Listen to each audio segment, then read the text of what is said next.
Apakah amal yang kita lakukan, perbuatan yang kita lakukan itu, baik itu yang dianggap secara umum maksiat maupun itu yang secara umum dianggap baik, tapi kalau tidak tembus kepada akunya Allah itu disebut terkuasai hawa nafsu, Gus. Cuma itu saja, Gus, yang saya tanyakan. Itu kadang-kadang yang membuat saudara ini terenggalek agak kebingungan. Yang katanya diri yang ada ini kan cuma hidup atau Allah itu sendiri. Tapi kenapa kok hawa nafsu hidup? Ya seperti itu jadi pertanyaan. Akhirnya muncul suatu pemahaman dari yang saya alami seperti ini.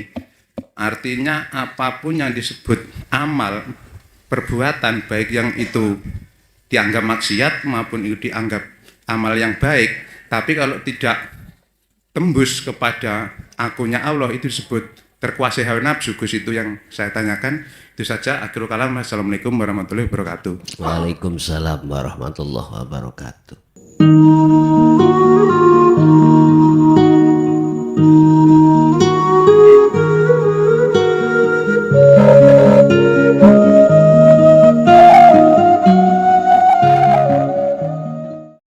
Assalamualaikum warahmatullahi wabarakatuh.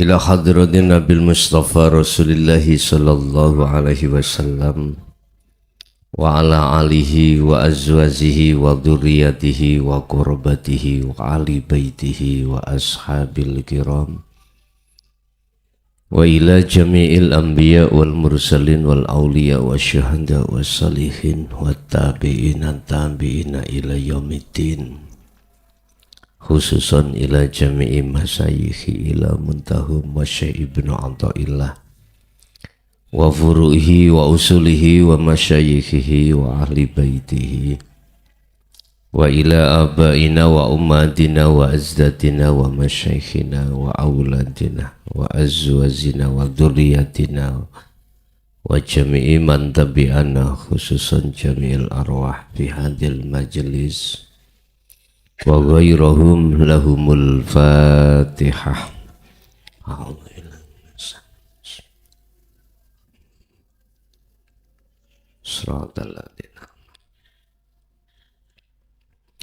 Bismillahirrahmanirrahim. Alhamdulillahi rabbil alamin wa bihi nasta'inu ala umurid dunya waddin. Asyhadu an la ilaha illallah wa asyhadu anna Muhammadan abduhu wa rasuluh. Allahumma salli wa sallim wa barik alaihi wa ala alihi wa ashabihi ajma'in, amma ba'du. Ada kalanya anugerah yang diberikan Allah terhadap hambanya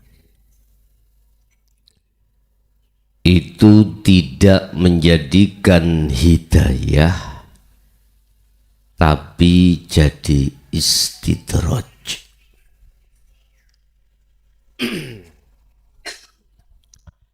Ada kalanya anugerah yang diberikan Allah terhadap hambanya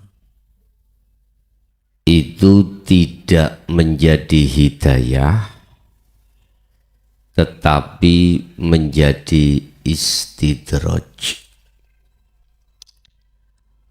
Apa makna hidayah dan istidraj tersebut? Hidayah adalah satu petunjuk jalan ruhaniyah ini bisa kembali dan bertemu Allah. Itu hidayah. Sedangkan istidraj adalah Allah menggunggung. Apa? Menggunggung niku, Pak. Melulu. Iya tah, melulu dah.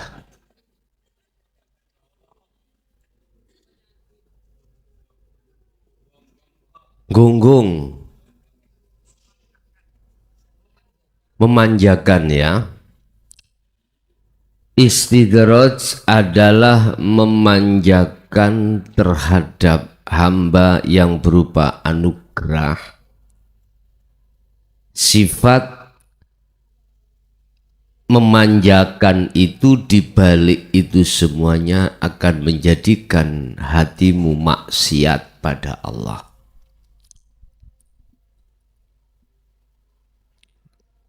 Nggih, memanjakan nggih. Melulu itu. Jadi gunggung loh ya, istidraj itu gunggung.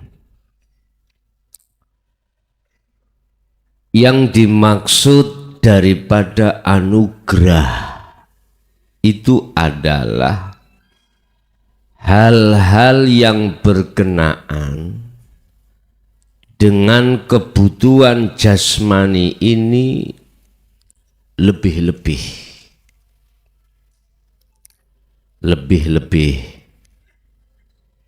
Apakah kebutuhan jasmani itu ingin disanjung orang, berarti pengikutnya ditambah Allah. Asalnya 7 menjadi 25, asalnya 25 menjadi 100.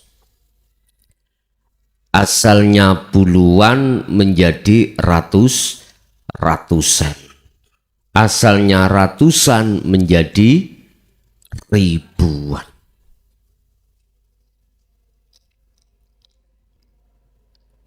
Ditambah oleh Allah anugerah itu. Bapak Ibu,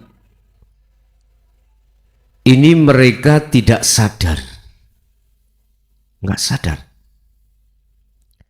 Sehingga dengan pengikut yang begitu banyak ribuan,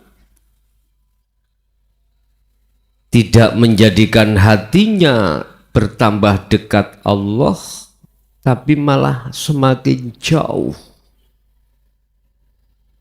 Bersukaria, berbangga diri dengan banyaknya pengikut.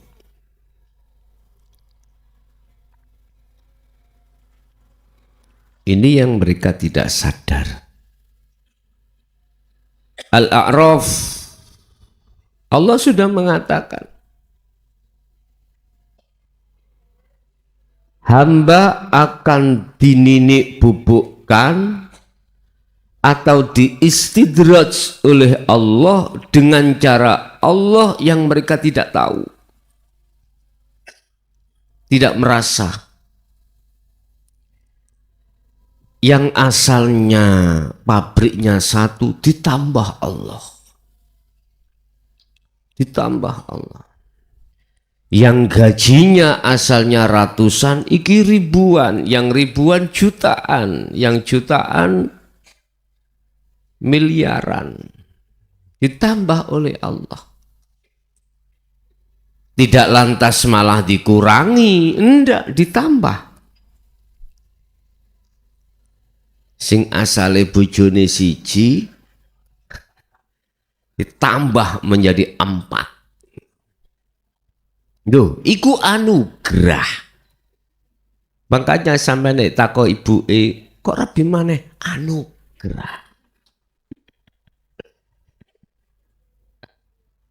Anugerah. Lho nggih, itu anugerah. Status sampean asalnya S1 menjadi S2, anugerah. Beasiswa, wis pokoknya apa yang dibutuhkan secara jasmania, nafsiyah, nafsu iki ditambah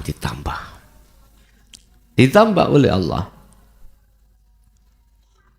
Asalnya kita menjadi ketua RT, naik RW, kasun, kades, bupati, gubernur, presiden. Anugerah. Tidak selamanya anugerah itu akan menjadi hidayah, justru menjadi istidraj atau apa tadi?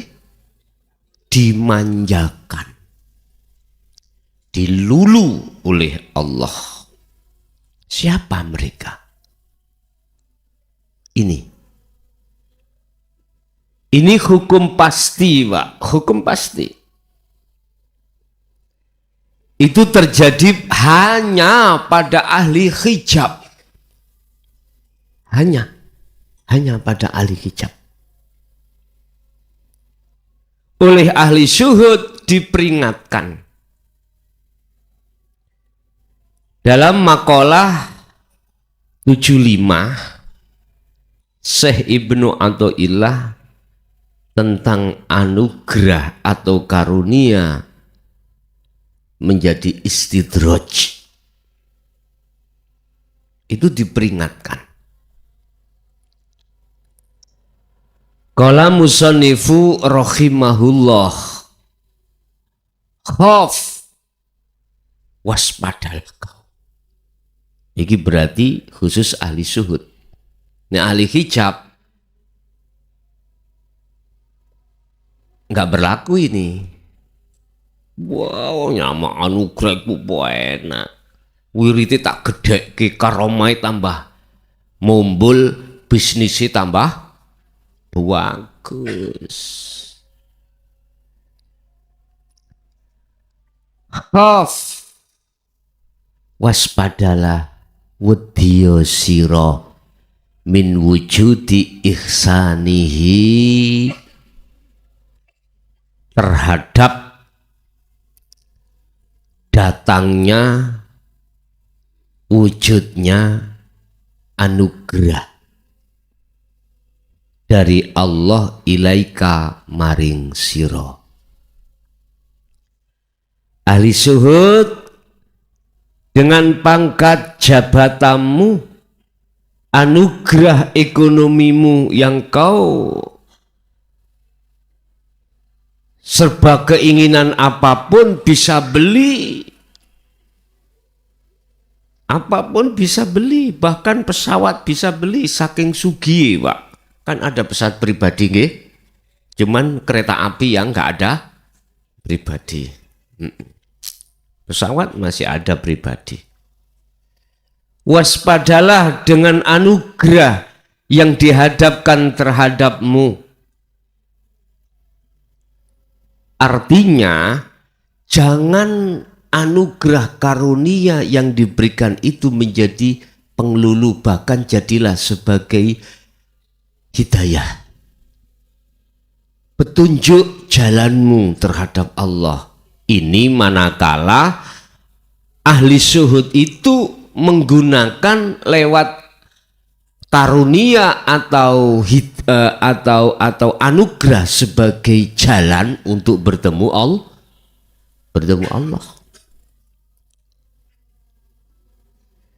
Kalau kau mau menggunakan anugerah sebagai jalanmu untuk bertemu Allah di situ, maka karakter tabiat hatimu itu enggak sombong.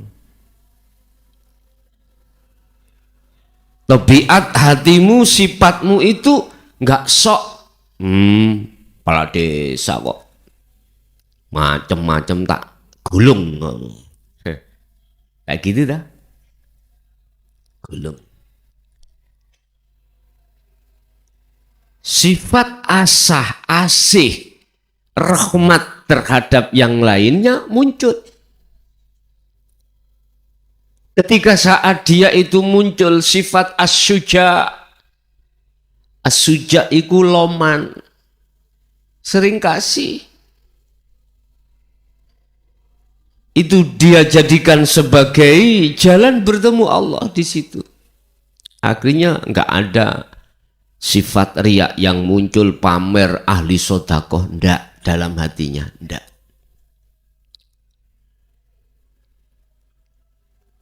Ini ahli syuhud disuruh waspada. Disuruh waspada terhadap mereka. Tapi ini enggak akan bisa berlaku bagi ahli hijab.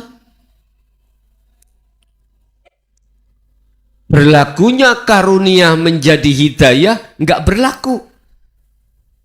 Sebab apa? Wadawami isa'atika, karena langgenge maksiat berbuat jelek selirahmu ma'ahu ing sertane Allah. Ahli hijab, Pak. Mana bentuknya dia itu langgenge berbuat maksiat? Lalai. Hatinya enggak ada satu kesadaran, keimanan bahwasanya semua itu datangnya karena dari Allah. Dari Allah. Enggak ada kesadaran. Hatinya untuk ngeklikkan semua itu hanya dia Allah yang melakukan. Enggak ada. Hati selalu jauh pada Allah. Inilah yang kumaksud isa'atika, langgenge maksiat yang dilakukan ahli syuhud terhadap Allah. Lah, maksiat yang kumaksud di sini adalah perbuatan yang dilakukan oleh hati, bukan jasmani, bos. Bukan, hati, ruhaniyah. Ruhaniyah. Kalau jasmani sih gampang aja. Biasanya sobo ndoli ditutup wis gak sobo kono. Gampang ya. Tapi ngelerek ngalih nang tretes. Mehai aku jadi korban ya. Udah aku ceritakan tau dulu. Nyari tadi kepala desa, masalah kaget, sembarang kaget. Lu ora ngerti ngelmune dadi kepala desa pemerintahan. Kini begisiku adalah pondok. Lah kok mlebu nang pemerintahan? Iku ya apa jenenge gak paham. Dibintekkanlah saya ke Trawas. Trawas iku cedeke tretes. Pas wis. Pitung dino pitung bengi, Pak. Ngoten niku. Lah kok delalah Gusti Allah iku menghadapkan punya teman yang suka seperti itu. Profesinya dia kepala desa. Nyar podo kali itu loh. Gus, ayo cari jagung bakar yuk. Lu seneng aku jagung bakar itu. Tapi persepsinya beda. Saya kira jagung bakar tenan itu sungguhan. Tiba-tiba jagungnya dibakar. Lah kula gak paham, Pak. Ngene gak paham. Ya Allah. Wis kadung numpak motor berangkat mari Bintek jam 11 selesai malam. Udah keluar. Ayo golek jagung bakar. Mlebu nang komplek, Pak. Tak ceritani sampean ya. Tretes iku ya. Omah kecil-kecil, munggah-munggah ngeten. Dipasang bidadari-bidadari. Ada 3, ada 2, macam-macam. Kula nggih kaget. Ketika sudah masuk dalam lokasi, teman saya bilang, "Gus, sampean cari sing model ya apa?" Kaget lho Pak aku. Maksud sampean? Lah jari ini tadi sampai ngejak golek jagung bakar. Ya iki jagung bakar. Ya Allah. Wis nek pancen iku ditekane Allah ya rezekiku ngono wis. Delalah kula niki jawabe ngeten Pak Bu. Aku iku suka sing dukur lenjir. Semampai. Tahu semampai nggih? Kayak leneng nih lho Pak.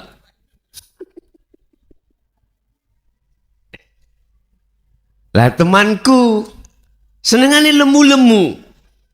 Arek loro iku ya Allah. Tapi duka kok saya itu dikerentekno Allah golek oson sing lencir dukur. Oh, ngoten. Kula omong. Kula mlebet griya per griya niku Pak ya. Hak iki. Ana nek 20 griya. Nggih. Gak ono. Ndelalah kok ono situk. Oh, wis mateng aku ngene aku. Nggih, estu. Lah Gus iku cocok Gus. Mlebu lah. Ya Allah, setengah ngejer, setengah enggak. Aku mek ngene tok. Nek panjen Gusti Allah menterjadikan berarti iki anugerah.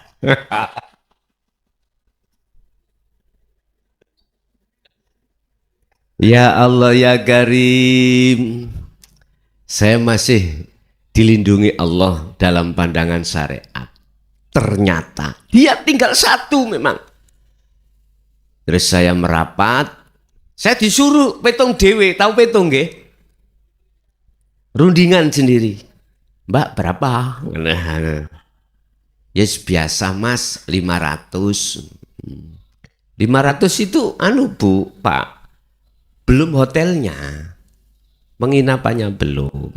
Jadi nanti kita ambil dia, kita cari penginapan. Per jamnya pinten. Pokoknya sampai 500 sak pegeli. Ngomong anugerah loh Pak ya. Ya Allah Pak, alhamdulillah dia jawabnya gini. Sorry Mas ya, saya sudah ada yang booking. Akhirnya apa Pak? Saya, teman saya 2, terus wanita 2, berarti 5 nggih. Wis. Akhir gini lah. Aku terus nanggone hotelku. Hotel penginapan. Pada waktu itu hotelnya disebut nopo enggak ya? Enggak usah ya? Enggak usah, enggak penak nanti. Hotel untuk BIMTEK saya 2013 dulu. Ini maksiat. Bagaimana? Ini nanti nggak ada penjelasan tentang maksiat secara syariat jadi hidayah, nggak ada. Cuman sedikit aja saya ambil. Ini adalah merupakan satu maksiat secara syariat, nggih, secara fisik itu bisa akan menjadi hidayah. Manakala dalam maksiat itu betul-betul bisa kau jadikan sebagai jalan untuk bertemu Allah. Tapi ini nggak bisa diterima di pandangan orang awam, orang syariat nggak bisa. Karena ini kelebu babakan maksiat. Yes, gak usah tak terus nong. Kok kepingin harus jelas ya secara pribadi ya. Nggih. Pun intermisu, itu tadi intermisu sampai jika ngantuk. Wadawami isa atika ma'ahu, itu akan menjadi istidrot yang sangat bahaya bagi dirimu manakala di situ Anda tidak, iki ahli hijab nggih mboten saged Pak, tidak akan pernah bisa bertemu Allah di situ, nggak akan pernah bisa. Mengapa mereka tidak akan pernah bisa sehingga menjadi istidrat bagi dirinya?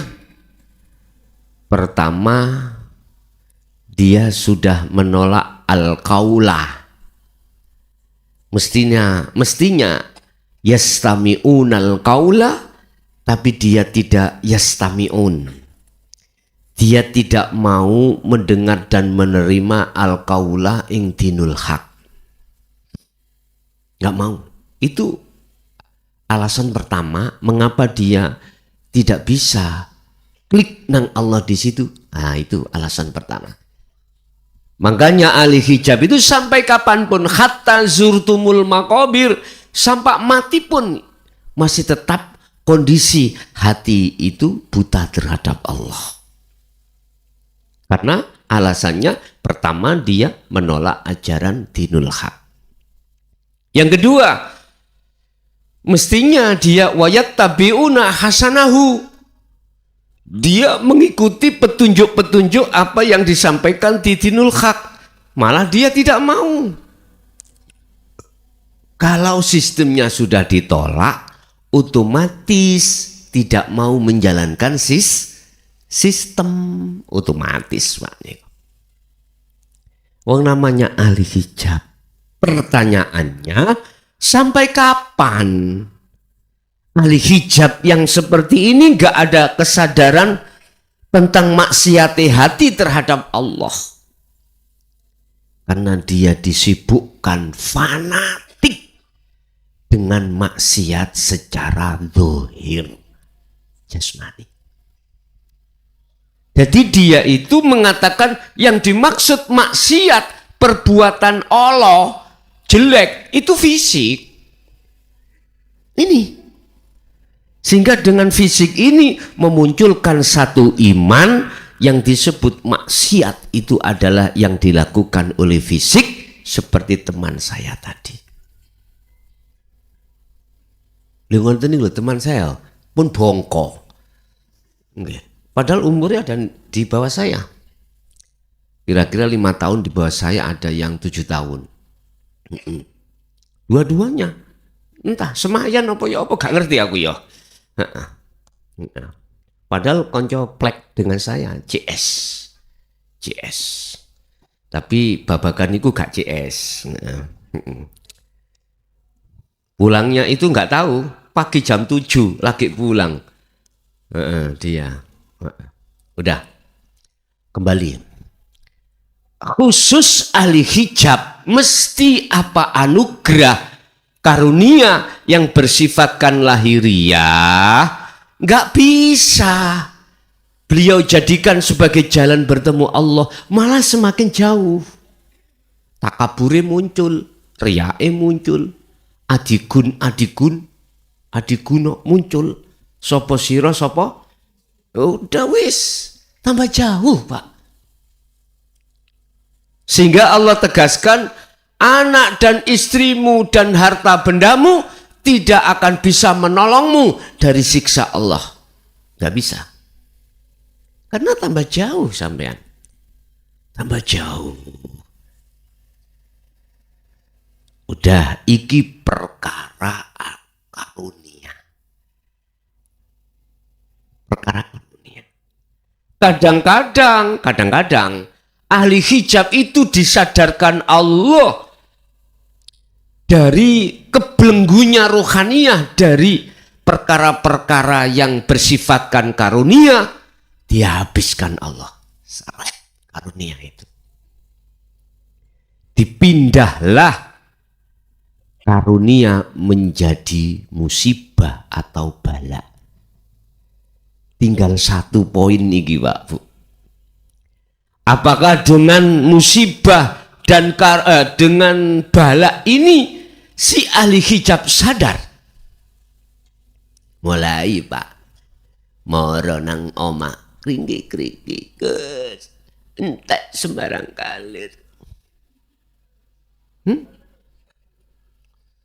Lah terus nggih kepingin bangsul maneh.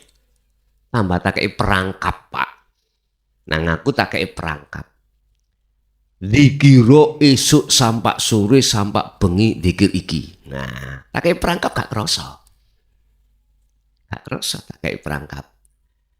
Jadi yang pernah mengalami seperti itu ya ojo tersinggung bos ya. Lewat WA yang ngunu padha aku piye utangku aku. Ya aku gak melok utang kok ya. Gak karepe njauk solusi, Pak, ya. Wis sibukno atimu dzikir iki ae. Artine apa? Spekulasi, Pak, jalan tol. Lah sing duwe rezeki sapa? Sing punya anugerah siapa? Yang punya karunia siapa? Allah. Lah Anda ya harus yang punya dulu dong. Ud'uni, temui yang punya dulu. Jadi tak kirim gak kerasa. Ngene kok sing kerasa. Kalau niate utang kok niate ndang nyaur kok dikongkon zikir. Wis kula menengai mari ngono. Tak jarno WA-ne wis bah menengai. Bapak Ibu, Anda terasa dan tidak terasa pertanyaanmu sudah kujawab. Pertanyaanmu sudah kujawab. Dengan adanya Anda saya giring, saya arahkan untuk senantiasa berzikir itulah. Walaupun tujuan dan maksud zikir itu pertama adalah membersihkan iman selain Allah yang sudah bersarang di dalam hatimu. Kalau sudah itu bersih dikatakan suci, baru bisa bertemu Allah. Dengan begitu engkau Anda wa aslimu lahu, bisa berpasrah diri. Akhirnya Allah mengatakan, ya wis tak selesai nih. Lah penak toh? Pingine ketok nyoto. Duit roto teko langit bleng. Kaya ngono. Nek pancen ngono, nek rendeng mangapo awakmu. Mendukur. Lah nggih to? Iku langsung udan. Allah ya Karim. Bapak Ibu, asine itulah pertanyaanmu dan ku jawab. Tapi ketahuilah Anda dipindah, ahli hijab Anda dipindah atau dijabut, karunia yang ada pada dirimu semata-mata itu bentuk sayangnya Allah padamu. Ahli hijab, saya nggak ngomong ahli syuhud, ahli hijab. Itu bentuk sayangnya Allah Ar-Rahim terhadap dirimu. Sebab kebanyakan lewat musibah bala itu loh wong iku akeh-akeh saat in asobathum musibah qalu inna lillahi wa inna ilaihi rajiun. Gambarane terus Imam Ghazali dalam kitab Ihya iku ngene, Pak. Ada seseorang bepergian naik kapal di tengah lautan, diterjang ombak yang amat besar, badai, seakan-akan mau tenggelam. Dia nggak ada yang bisa menolong kecuali Tuhanku. Akhirnya ada yang baca Yasin, baca Fatihah, wis sak bisa-bisane sholawat. Ingat loh, kembali pada Allah. Tapi ingatnya itu hanya sebatas nama. Lah, ciutnya hati ketika saat musibah datang.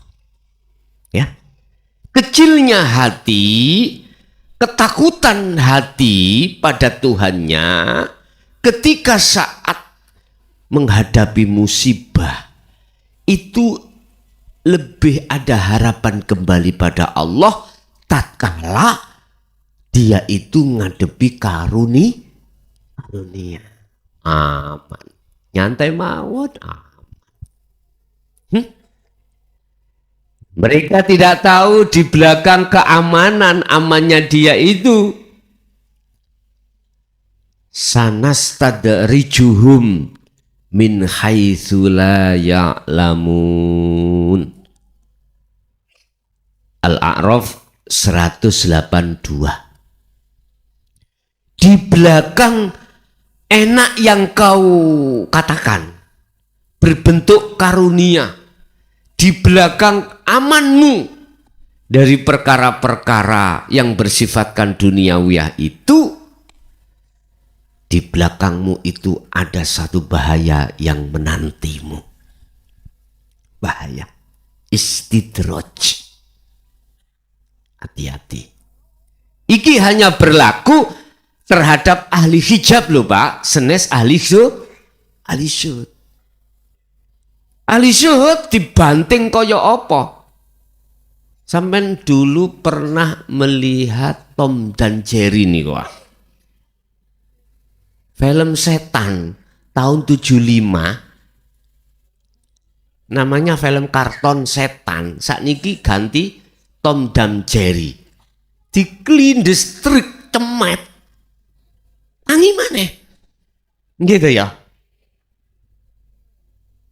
Dulu itu kalau saya zamane TVRI aja itu hitam putih, namanya film setan. Iya. Jadi dipukul sampai kelihatan mati, penyok, tetap kembali maneh. Itu jenengan. Berarti jenengan kalau bedane ambek saya. Dihantam Allah lewat anugerah atau karunia, nggak menjadikan Anda itu jatuh seperti ahli hijab menjadi tambah jauh pada Allah, malah justru tambah dekat. Ada yang posisinya itu dihantam Allah lewat balak lan nikmat. In asobathum, sampean karena sudah punya sistem ning Quran, di Quran ya sudah jelas, tatkala kau dihadapkan musibah balak, jadikan itu jalan bertemu Allah. Makanya ayatnya in asobathum musibah qalu inna lillahi wa inna ilaihi raji'un. Sing akeh iku kan ngomong tok, lesani tok ngomong. Ahli hijab kabeh pak anak musibah inna lillahi wa inna ilaihi raji'un. Dirungokno kupinge corong, sapa ya iki? Tapi hati ini gak iso balik sak temene bali nang Allah. Ora paham tentang masalah kembali. Ora pahamnya akhirnya dia ikut mendustakan dengan perkara-perkara yang berkenaan dengan wajibnya ruh kembali pada Allah. Qad khasiral ladzina kadzdzabu biliqa'illah. Sungguh merugi orang yang seperti ini. Karena sudah didoktrin, otakmu sudah dicuci mulai kecil. Pertemuan terhadap Allah itu setelah kematian. Iya, kudu tak jotos saya ini. Kan sudah jelas min qabli ayyatiyakumul adzab. Janganlah kau kembali setelah kematian. Az-Zumar 54 ini diartikan al-adzab adalah setelah kematian. Ya Allah ya Karim. Artinya al-adzab itu adalah hari kiamat. Besok di akhirat. Siksa neraka. Ini kalau aku boleh ngomong, ayat ini kau selewengkan. Kau rubah wahyu Allah ini dari maksud yang sebenarnya. Wa anibu, kan jelas ya.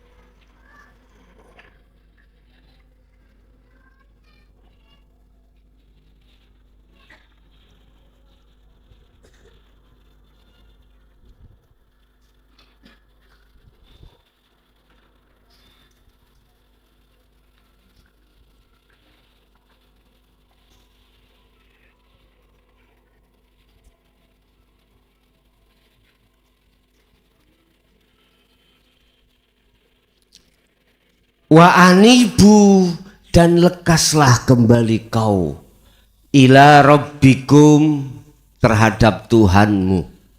Jikalau kau mau kembali dan bertemu, ya wa aslimu, kau bisa berpasrah diri, kau akan selamat.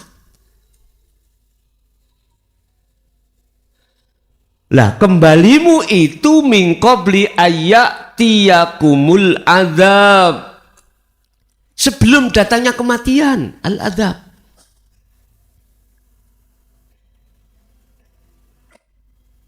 Ayat ini satu paralel Maksud daripada ayat yang mengatakan barang siapa saat di dunia mata hatinya masih buta terhadap Allah, maka di akhirat pun juga buta. Kalau ayat ini diartikan al-adzab itu adalah besok di akhirat setelah hari penghisapan, tabrakan Pak dengan ayat yang tadi saya maksud. Sebab olehnya dia tidak bisa kembali kepada Tuhannya karena motone. Matanya buta. Di situ. Makanya Allah katakan lekas sebelum kematian itu datang. Ini ahli hijab, mohon maaf Bapak Ibu. Olehnya Allah mengalihkan yang asalnya asalnya orang berpangkat, dijabel Allah. Macam-macam cara nih Gusti Allah jabel. Mengambilnya, akhirnya dialihkan musibah dan bala. Iku semata-mata kita itu disayang Allah supaya ingat dan kembali pada Allah. Tinggal pertanyaannya, dia mau membuka diri jiwanya atau bertambah sumpek gara-gara musibah. Itu nanti pertanyaannya ya di situ. Sedikit sekali Pak, orang yang ketika saat dialihkan Allah dari karunia menjadi bala atau musibah, dia itu kembali pada Allah. Jarang sekali. Yang paling banyak kan gini, bagaimana caranya uangku kembali?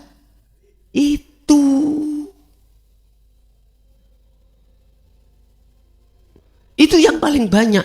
Bagaimana bisnisku itu kembali lagi seperti semula. Itu kebanyakan manusia. Ahli hijab loh ya. Ahli hijab. Apabila disodorkan satu pengajaran untuk kembali pada Allah, kebanyakan nggak mau. Yang dia mau bagaimana solusinya, saya ini di posisi bala atau musibah, biar dikembalikan ke anugerah lagi. Itu kebanyakan gitu. Makanya kemarin itu ada warga saya kehilangan uang sekitar 3 juta. Terus kembali desa.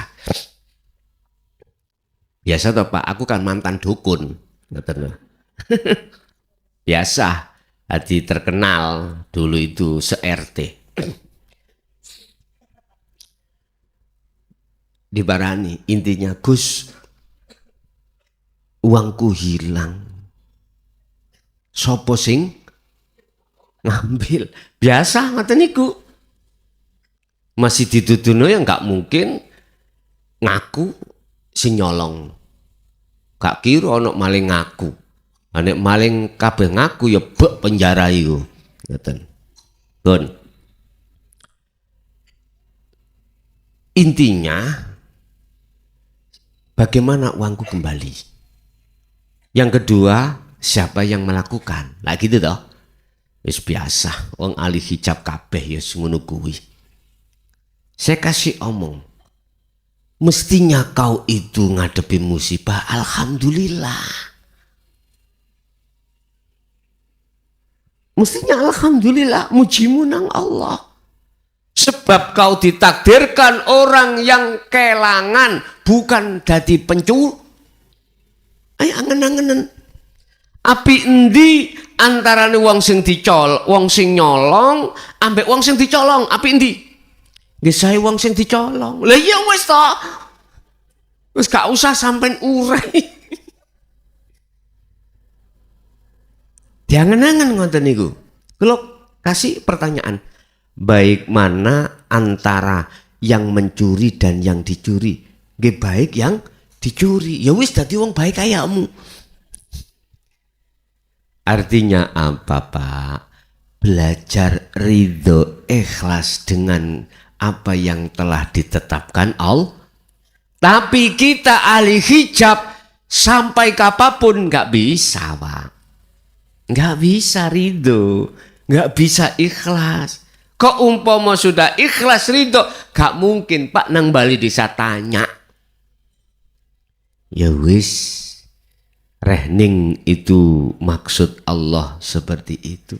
Ya sudah. Apalagi berhubung kita itu masih terbelenggu di dalam hukum syariat, maka wajiblah yang namanya sing kelangan, yang apa sing kelangan ya? Yang kehilangan itu punya hak untuk lapor. Hukum syariat loh Pak ya, hukum syariat. Akhirnya kita urai. Akhirnya solusinya memang betul dikembalikan Allah. Bukan lewat dari uang 3 juta tahu dari pencuri, tapi oleh warisan. Bagian warisan bahkan luwih banyak Pak. Tak takoki pinten Bu ngono. Nggih, angsale nggih sekitar 120 ngono. Lho ya ta ya. Gak krasa mang gitu ya. Loh kok iso niki hartawan? Lho ngeten lho Bu, kuwi diganti Allah iku kan gak melok nyambut gawe sampean harta warisane. Lah bapak sampean nyambut. Nggih ya, iya bener sampean ngomong jare ngoten ya. Iya. Wis. Ibu bapak ingat sampai kapanpun ahli hijab nggak bisa menggunakan anugerah itu menjadi jalan menuju Allah, karena tertutup jalan untuk mereka. Apalagi di jalur bala. Lah kalau di jalur bala ini kemungkinan kecil dia akan sadar diri. Nek wis rawemak iku menyerah wis. Lah biasa ngoten nggih. Rawemak. Tapi ini tadi ketika minta solusi dikembalikan ke anugerah, salah. Miturut pandangan hakikat salah. Karena manakala dikembalikan anugerah, dia hatinya akan maksiat kembali. Makanya berbahagialah terhadap jenengan sing kiri-kiri ya. Ya. Berbahagialah. Ahli hijab. Kula mboten ngomong ahli suhud. Kalau ahli suhud ya ikut tadi Pak. Seperti film setan nih loh. Dikum gak teles. Dipe gak garing. Ditenggelamkan gak basah. Dijemur gak kering. Itulah potongan ahli suhud. Menter alias namanya. Tahu menter gih? Apa menter? Kebal ya. Kebal dia. Mengapa dia kebal? Karena dia sakti. Nah, ngoten ya. Sakti yang kumaksud oleh karena jenengan membawa at-taqwa pada Allah inilah. Jadi ketika jenengan dihadapkan musibah biasalah susah sedilut, habis itu kembali. Dihadapkan anugerah nggih ngoten niku mboten kemlinti. Apa kemlinti niku? Mboten sombong. Yes, landai-landai aja biasa. Karena apa? Karena jenengan sibuk menjaga zikirmu. Allah memberikan kesibukan zikir itu memang semata-mata supaya Anda itu selalu dijadikan hamba Allah yang waspada tentang kepentingan hawa nafsu. Bapak Ibu hadirin jamaah rahimakumullah, itu hal-hal yang berkenaan dengan anugerah. Ayyakuna dzalika istidrajaka laka. Kalau kau masih tetap maksiat pada Allah, hatimu tidak sadar kalau itu semata-mata Allah yang berperan, maka anugerah itulah yang disebut menjadi istidrat. Kau akan dihancurkan oleh Allah dengan pelan-pelan. Ini khusus ahli hijab. Ahli syuhud hanya cuman warning.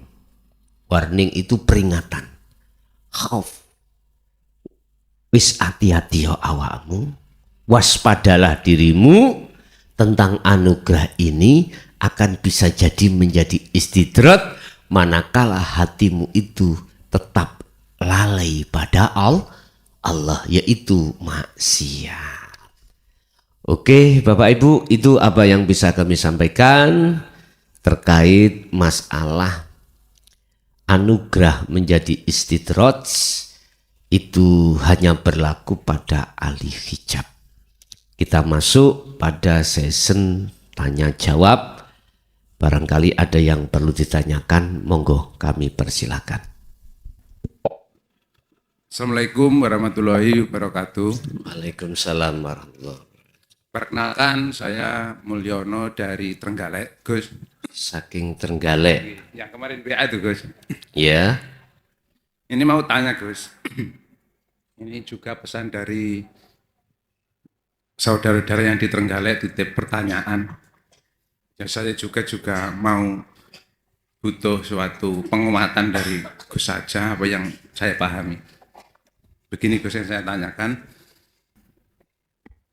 apakah amal yang kita lakukan, perbuatan yang kita lakukan itu, baik itu yang dianggap secara umum maksiat maupun itu yang secara umum dianggap baik, tapi kalau tidak tembus kepada akunnya Allah itu disebut terkuasai hawa nafsu, Gus.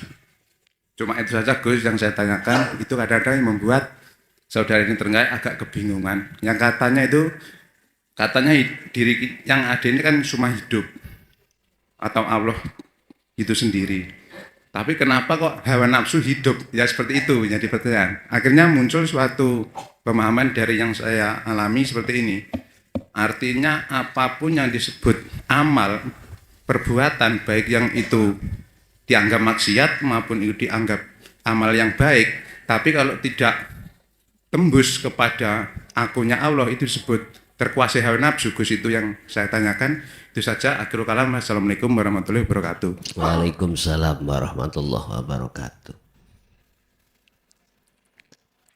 Hamba golongan ruhaniyah itu Allah menggolongkan menjadi dua. Minhum man hadallah wa minhum man haqqat minadh-dhalalah. Ada golongan yang di situ bertuhan hanya pada yang esa. Ada golongan hamba itu bertuhan terhadap golongan Tuhan yang banyak. Surat Al-Baqarah ayat 257. Allah katakan, golongan yang pertama ini disebut golongan ruh yang menuhankan terhadap Tuhan yang Maha Esa. Yang kedua, walladzina kafaru awliya'uhumut tauhid. Ini golongan yang bertuhan banyak. Bertuhan banyak, bukan ahad, bukan banyak wek-wek nih dulu ya. Banyak akeh nih dulu Pak, maksudnya itu. Ya. Yang pertama, Allahu waliyul ladzina amanu yukhrijuhum minadh-dhulumati ilan nur. Imannya orang yang seperti ini, yang sudah diletakkan rohaniyah dalam keadaan terang, maka nggak ada iman selain daripada yang esa, nggak ada. Tergantung Anda nyebutnya Allah monggo, nyebutnya selain Allah monggo. Wong sebutannya kok gegeran. Ya.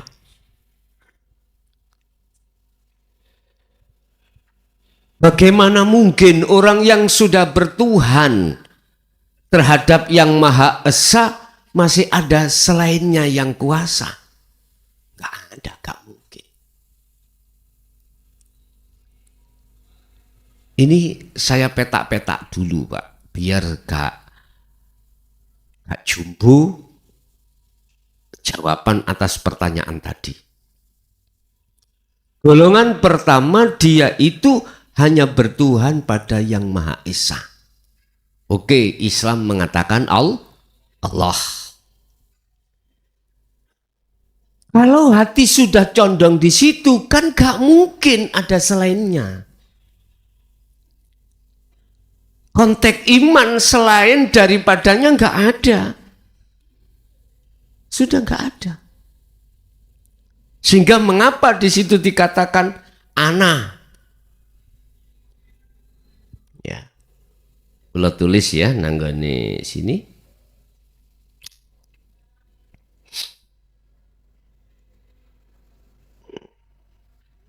Pertama Allah, la ilaha illallah. Kedua huwa, ketiga anta, keempat ana. Kalau sudah sampai ana, otomatis anta huwa Allah gak kanggu bagi dia, gak berlaku gitu loh. Ana kan ahad, kan gak ada yang lainnya. Gak mungkin dia itu akan punya iman selain Allah itu ada. Gak mungkin. Walaupun secara fisik dihadapkan taat dan maksiat.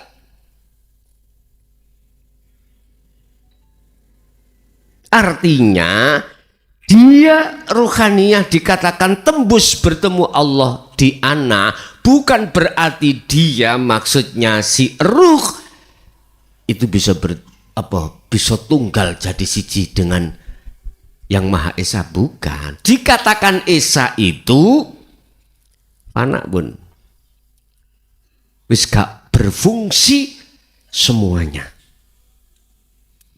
nggak ada fungsi, termasuk ruh tadi nggak fungsi. Jadi nama-nama kawabe semuanya, apakah nama anta, huwa, Allah, nama ruh, sudah tidak ada, nggak ada nama di situ sudah. Nggak bisa kau menyebut. Itu yang disebut bertemu Bapak. Bagaimana mungkin aku bisa memanggil orang yang paling dekat padaku? Katakanlah orang tua sama anak. Aku ketemu ayah. Nggak mungkin ayahku namanya Bejo. Cak Bejo, nggak mungkin sudah ketemu. Pasti panggilnya ayah, padahal bukan namanya ayah. Ya udah, rangkul-rangkulan wis gak ngomong wis. Diem. Piye mau tak sebut Bejo sesuai namanya? Gak bisa Anda menyebut itu, gak bisa Bapak. Kalau sudah di ana gak bisa nyebut. Gak, artinya udah gak ada sebutan. Itulah ahad. Walaupun digoyang lewat maksiat atau taat.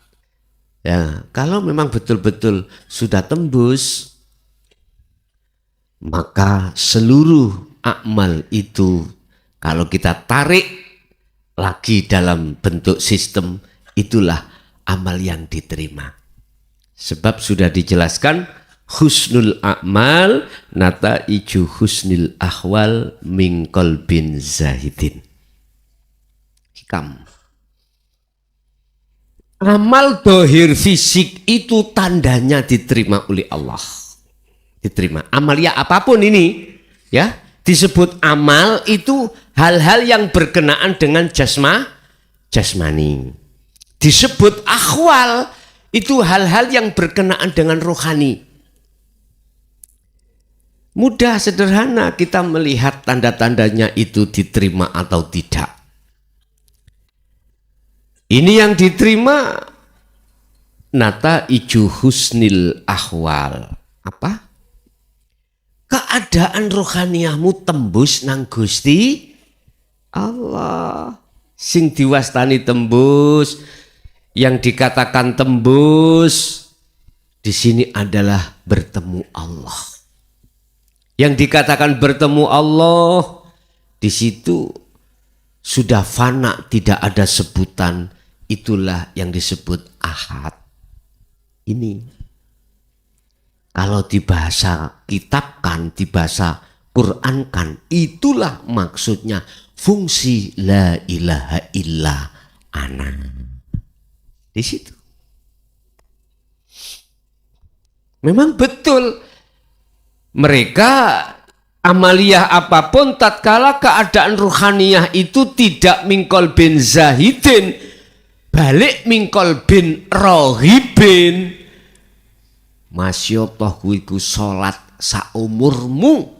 Umurmu piro? 1000 tahun. Wis 1000 tahun. Bandina sujud. Gak mari-mari. Bahasa jasmani lho nggih. Tapi nata iju buah di dalam ruhaniyahmu itu tidak husnil akhwal, tapi su'il ahwal. Apa buah hati ruh yang jelek itu? Karena apa? Mingkol bin rohibin, karena hati yang condong terhadap duniawiyah. Makanya saya sering ngomong, kalau kerja aku itu adalah maklar wedus, ketika sholat mesti atiku akeh weduse. Ojo heran, memang seperti itu Pak. Karena buah sumber daripada ruhaniyahku itu adalah duniawiyah. Beda kalau yang awal tadi, karena tembus. Yaitu husnil akhwal. Dan yang kedua, memang di mata manusia dikatakan bagus. Wah, Cak Fulan, nggak ada orang yang bisa menyaingi Cak Fulan. Semuanya bagus. Sholat selalu jamaah. Wis uangnya dihambur-hamburkan untuk yayasan dan lain sebagainya. Lah, anggitmu ya apa? Nafsu iku gak semangat, blok-blok. Ngono iku. Iya. Terus no, apik iku, apik. Tapi nafsu gak gelem. Nek umpama hatimu kembali kepada Allah karena Allah itu semuanya, enggak mau. Justru nafsu akonono, akui kalau itu perbuatanmu. Itu seperti itu. Berhubung kita hati itu mengakui namanya nafsu gunggung, Pak. Ayo bagus. Di mata manusia memang bagus. Tapi ntar dulu di mata Allah. Wis tah Pak, ahli hijab, ahli rohib, iku mesti matane iku mata dunia. Iya, mata dunia. Kalau ahli syuhud, mata akhirat, matanya mata akhirat. Nyun sewu, kita gak usah bicara orang lain, proses kita dulu seperti itu. Makanya kita hanya bisa bersyukur dan matur suwun pada Allah. Kita sebelum meninggal, kita sudah sadar diri akan kebenaran itu. Gak semua manusia loh Pak mau menerima dengan hati yang lapang dengan ajaran ini. Gak semua manusia. Iya. Justru kebanyakan mereka itu menolaknya. Ya udah nggak masalah. Bahasa istilah saya itu sampai ngerti jolo Pak. Jala ikan tak tebar di kali sret oleh wader telu, yuk gak apa-apa. Oleh wader 5 dapat ikan 5, ya nggak apa-apa. Memang jatah 5. Padahal di sungai itu ikannya kelihatan banyak. Tak tebiar jala saya tapi hanya dapat 3. Ya udah. Iku iwak nganut iku. Lho Gus, iku gak iwak pengen lari terus gak sok lari ngono ta. Ndak, iku iwak nganut. Buktinya, saya naikkan, saya goreng ya mau ku. Nganut iwak iku. Justru mereka yang lari gak nganut. Gak nganut. Ya udah Pak, soro dhisik ning donya. Baru kok selama-lamanya tinggal hanya bahagia. Ya ayyatuhan nafsul mutmainnah. Dikatakan jiwa itu karena belum sampai pada Allah. Belum sampai. Masih ada kotor. Irji'i, lekas kembalilah pada Tuhanmu. Jikalau kau mau kembali, wadkhuli fi ibadi wadkhuli jannati. Jadi kembalimu itu radhiyatam mardiyah. Ridho karena Allah, sudah tidak karena istri, suami, anak atau yang lainnya, enggak. Ridho melepaskan cintanya ruh terhadap duniawiyah untuk bisa menjadi kekasih Allah. Itu memang syarat harga mati, Pak. Makanya kemarin banyak yang tanya di WA, Gus mau beat syaratnya apa? Aku paham maksud ini. Sebab kau korban sama dengan aku. Mesti ujung-ujungnya bahas mahar. Aku tahu kok. Karena kau juga korban, aku ya pernah korban. Kalau tanya masalah itu nggak ada. Sesungguhnya nggak ada mahar. Persyaratannya cuma 1, jaya baru itu.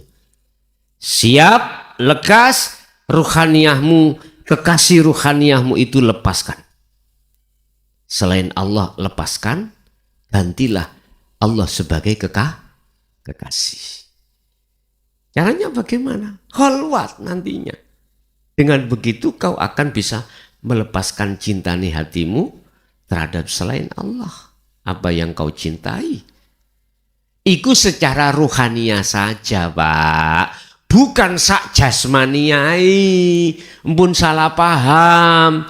Jasmania sampean punya suami, punya istri, ya udah gembul secara jasmani karena kebutuhan jasmani.